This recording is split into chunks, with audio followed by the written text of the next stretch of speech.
सियावर रामचंद्र की जय। मेरे प्यारे देशवासियों, राम राम। जीवन के कुछ क्षण ईश्वरीय आशीर्वाद की वजह से ही यथार्थ में बदलते हैं। आज हम सभी भारतीयों के लिए, दुनिया भर में फैले राम भक्तों के लिए ऐसा ही पवित्र अवसर है।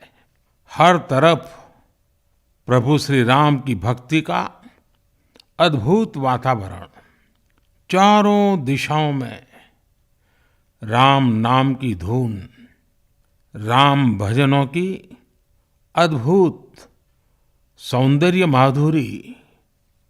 हर किसी को इंतजार है 22 जनवरी का, उस ऐतिहासिक पवित्र पल का।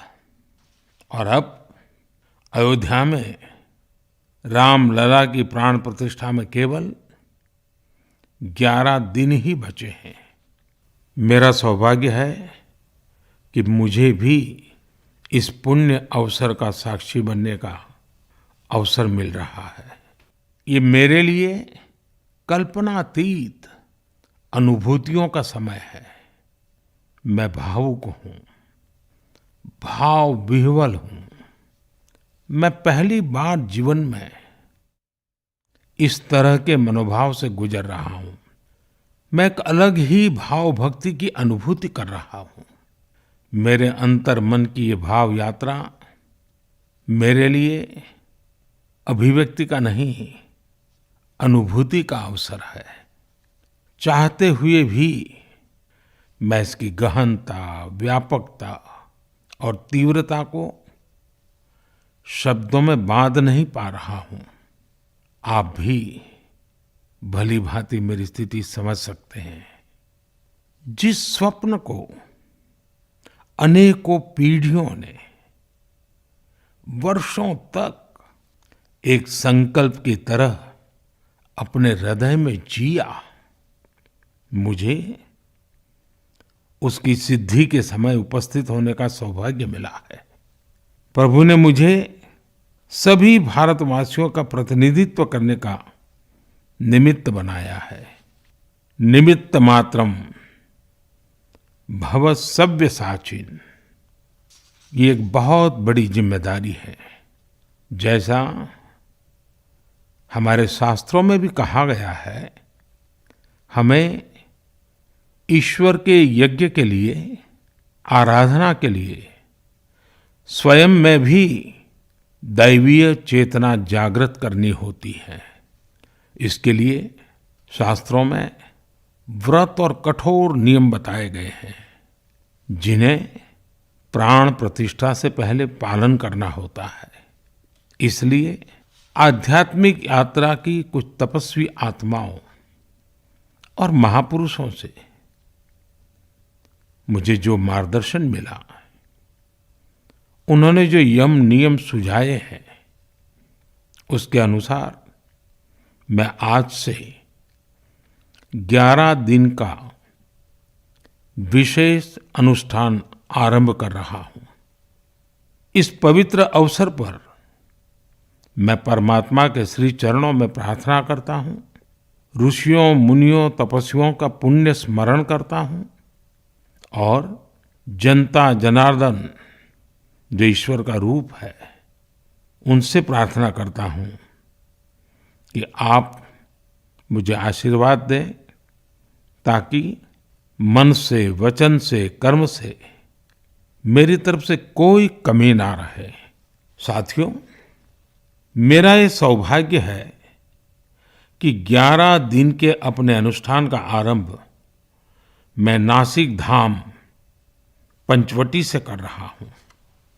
पंचवटी वो पावन धरा है जहाँ प्रभु श्री राम ने काफी समय बिताया था। और आज मेरे लिए एक सुखद संयोग ये भी है कि आज स्वामी विवेकानंद जी की जन्म जयंती है। ये स्वामी विवेकानंद जी ही तो थे जिन्होंने हजारों वर्षों से आक्रांतित भारत की आत्मा को झकझोरा था।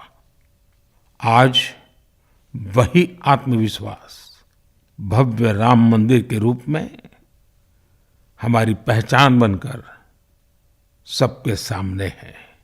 और सोने पर सुहागा देखिए, आज माता जीजाबाई जी की जन्म जयंती है। माता जीजाबाई जिन्होंने छत्रपति शिवाजी महाराज के रूप में एक महामानव को जन्म दिया था। आज हम अपने भारत को जिस अक्षुण्ण रूप में देख रहे हैं, इसमें माता जीजाबाई जी का बहुत बड़ा योगदान है। और साथियों, जब मैं माता जीजाबाई का पुण्य स्मरण कर रहा हूँ तो सहज रूप से मुझे अपनी माँ की याद आना बहुत स्वाभाविक है। मेरी माँ जीवन के अंत तक माला जपते हुए सीताराम का ही नाम भजा करती थी।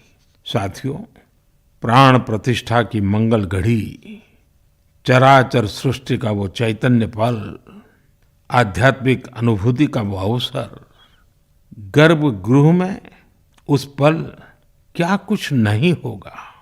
साथियों, शरीर के रूप में तो मैं उस पवित्र पल का साक्षी बनूंगा ही, लेकिन मेरे मन में, मेरे हृदय के हर स्पंदन में 140 करोड़ भारतीय मेरे साथ होंगे।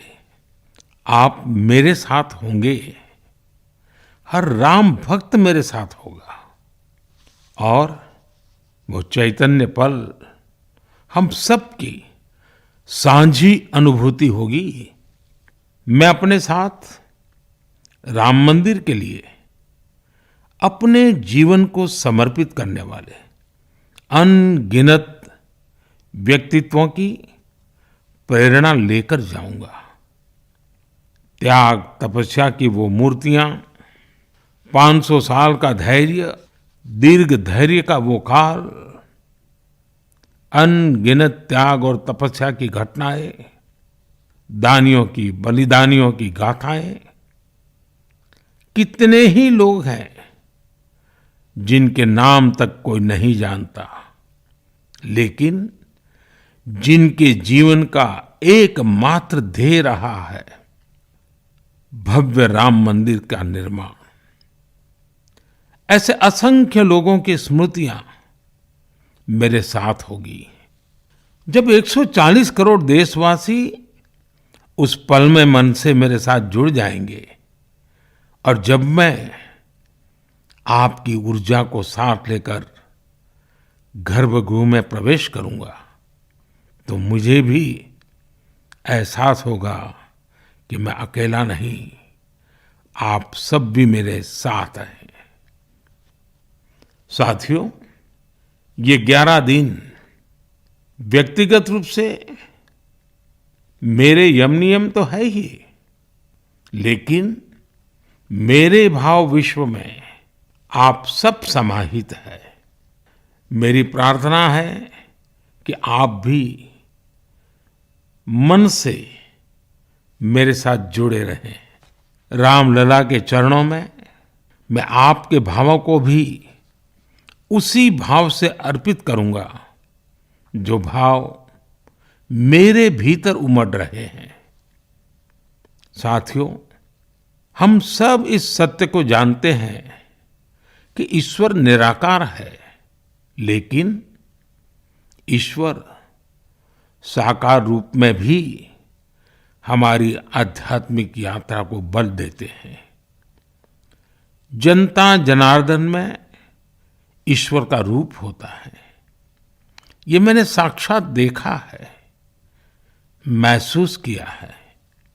लेकिन जब ईश्वर रूपी वही जनता शब्दों में अपनी भावनाएं प्रकट करती है, आशीर्वाद देती है, तो मुझ में भी नई ऊर्जा का संचार होता है।